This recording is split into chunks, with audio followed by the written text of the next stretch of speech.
A Ukrainian FPV drone neutralized a Russian helicopter.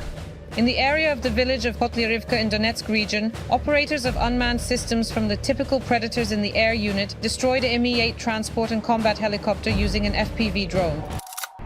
6:32, occupied Crimea. 12 Ukrainian drones slipped through the pre-dawn gloom over the Black Sea.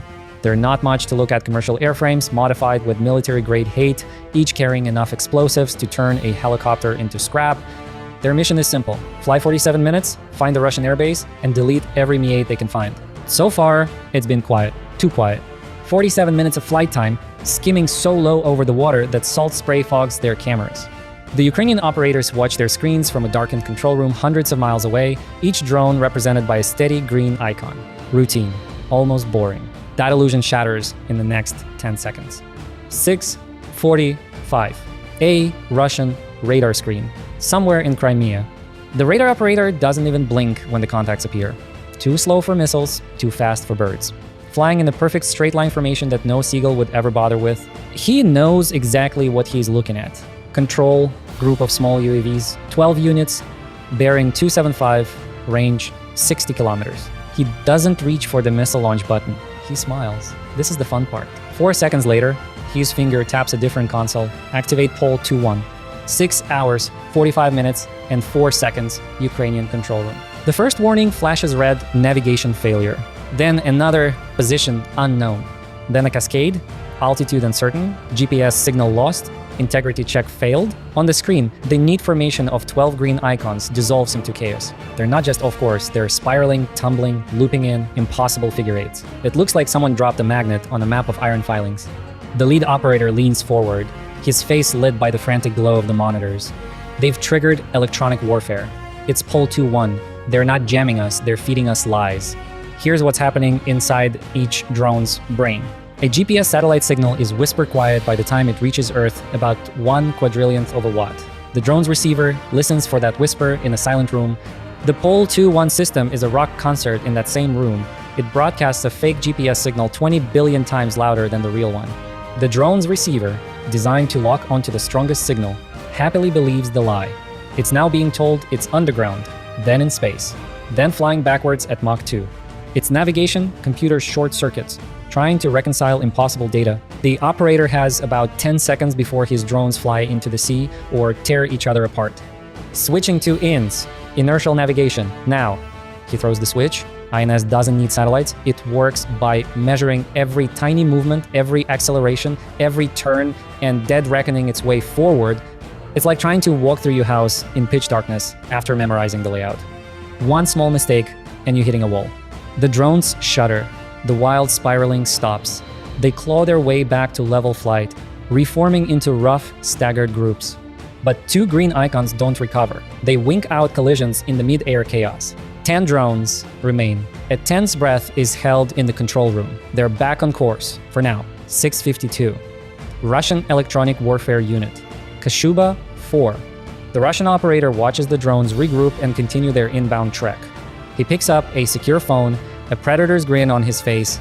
Asterisk, pole -21, это Kashuba 4. Pole 2-1, this is Kashuba 4. They took the bait, beginning phase 2. This is where it gets interesting. The pole 2-1 attacked the drone's sense of place. The Kashuba 4 is designed to sever their will. Most military drones talk to their operators on 2.4 or 5.8 gigahertz, the same frequencies as your home Wi-Fi. It's a constant chattering link of video feed and control signals. The Kashuba 4 floods that frequency with noise, but not just static intelligent noise. It transmits fake command packets that look perfectly legitimate, right headers, right encryption signatures, perfect timing. But the commands inside are gibberish.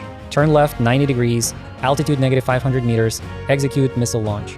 The drone's computer wastes precious microseconds trying to decode nonsense. 6:59 Ukrainian control room. 7 minutes after the GPS attack, the video feeds die.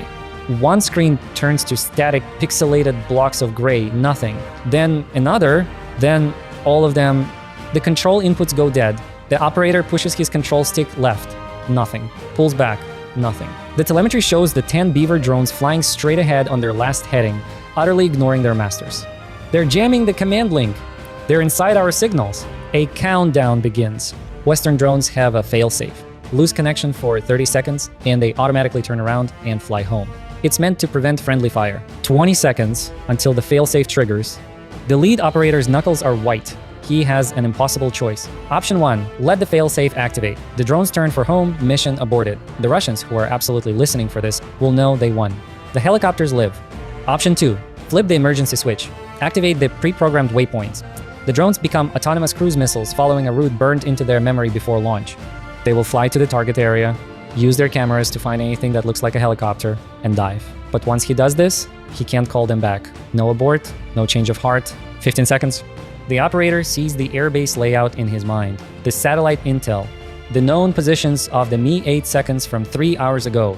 Did the Russians move them? 10 seconds. He makes the call, activating emergency protocol, converting to autonomous mode. He throws the switch. 5 seconds to fail safe.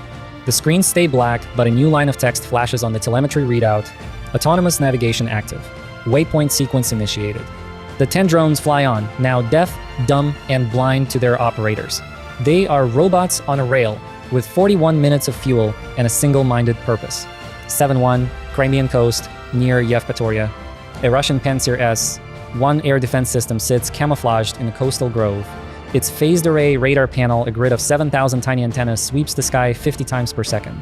The operator's screen is clean. Then 10 small contacts appear. Speed 180 kilometers per hour. Altitude 500 meters. Radar cross-section, the size of a large seagull. But seagulls don't fly this straight.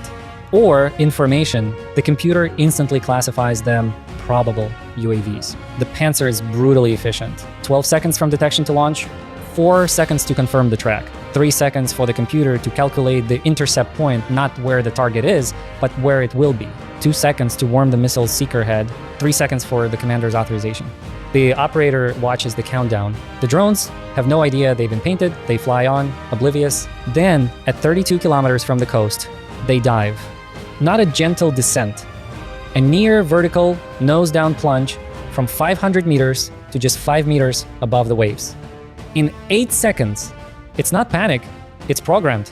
The Ukrainian planners knew where the Pantsirs were. At 5 meters, the Pantsir's radar goes haywire. Each drone now appears as 2 targets, one flying above the water and a perfect mirror image reflecting below it. The tracking computer staggers range calculations, jumping wildly.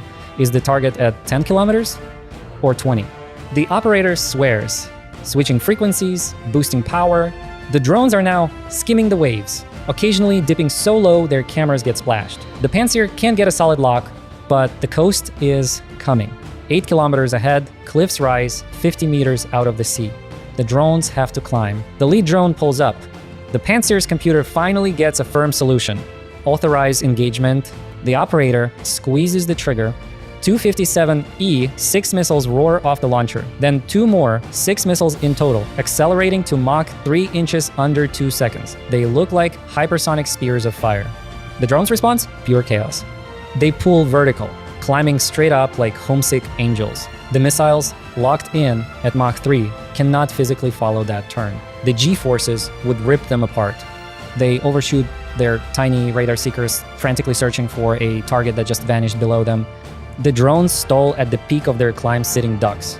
The missile's proximity fuses should spray them with 5,000 tungsten cubes. Nothing happens. The missiles have a minimum altitude safety setting programmed to not detonate too close to the ground to avoid damaging Russian assets. The drones climbed just high enough to clear that floor, then dove back down before the missiles could recalculate. $6 million interceptors splash harmlessly into the Black Sea. The Pantsir operator's scream is not translated well into English. His system needs 90 seconds to reload. The drones will be over the coast in 40. He grabs the radio. Breakthrough! All 9 units are heading your way! 9? One drone clipped the cliff face during the violent maneuver. The 9 survivors are now over Crimean soil, racing at treetop height toward their target. And something far more dangerous than missiles is coming to meet them. 6 to 2 kilometers east of the drone's path, something dark rises from behind the ridge. It moves with a slow, predatory grace. Rotor blades twop, twop, twop through the morning air. And Mi-28N Havoc attack helicopter. The N stands for Nacht, and this machine owns the darkness.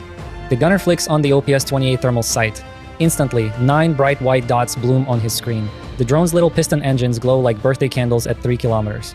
The gunner slaves the 30mm cannon to the sight. He tracks the lead drone finger on the trigger. The drones scatter, 3 groups of 3, peeling away in different directions like a flock avoiding a hawk. It's not random, it's pre-programmed to recognize the thermal signature of an attack helicopter. The Mi-28 pilot curses. He chooses the middle group, the ones heading most directly toward the helicopter parking area. He banks hard, engines screaming, trying to hurt them. He expects them to run. They do the opposite. They turn and fly straight at him. He fires a salvo of S-8 rockets. The drones fly right past them. The rockets explode harmlessly behind the drones. The S-8 has a 1,300 meter minimum arming distance. The drones were inside that bubble. The pilot realizes he's been played. The middle group was bait. The other 6 drones are speeding toward the base. He abandons the 3, pours on maximum power, and chases the main group. The gunner switches to proximity-fused 30mm shells. Each shell has a tiny radar in its nose. It doesn't need a direct hit just to pass close enough to sense the target. Black puffs of explosion fill the sky around the drones. One drone shudders as shrapnel punches a hole in its wing. It wobbles, but flies on. Then, the drones do it again. They turn and fly directly at the helicopter, passing underneath its nose into the blind spot beneath the chin turret. For 3 seconds, the Mi-28's weapons can't depress enough to hit them. The drones fly straight into the rotor, wash the hurricane of turbulent air beneath the blades. They're thrown around like paper planes, but that same chaos makes them impossible to hit. By the time the Mi-28 climbs and reacquires them, the drones are a kilometer from the base perimeter, flying in the dead ground of terrain folds. The gunner empties his last magazine in a desperate, fiery arc. 1 drone disintegrates. Another spirals into the ground. 7 make it through. The Mi-28 pilot radios the base out of ammunition, low on fuel. As he turns away, he sees the 3 bait drones now also approaching the base from a different axis. The entire engagement, the split, the chase, the rotor wash maneuver was choreographed. 7-1, the airbase perimeter. Weapons free, shoot anything that flies. The base commander's order crackles over every radio. Searchlights blaze, sirens howl. On a rooftop, a soldier with a 9K-38 Eagle Man portable missile gets a perfect tone. The seeker head is locked onto a drone's engine. He squeezes the trigger, nothing. He's inside the missile's 500-meter minimum safety distance. The drones are already too close. AZ-U-232 twin-barreled anti-aircraft gun opens up, its 23mm shells stitching a line of explosions across the sky, hitting a coffee table-sized target at 600 meters, moving at 180 kilometers per hour, is a prayer, not a tactic. A BTR-82A armored vehicle roars around the corner. Its 30mm cannon elevated skyward, firing airburst rounds. It's not meant for this, but desperation is the mother of invention. The drones don't react, don't jink, don't evade. Their simple computers are now in terminal mode. Cameras are scanning, comparing what they see to stored images of Mi-8 helicopters.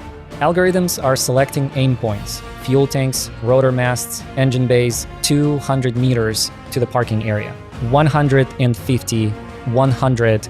A soldier with a rifle lands a lucky burst, shearing off a drone's wing, 6 left, 50 meters. The defenders can see them now, dark, angular shapes against the searchlights, utterly silent, 20 meters.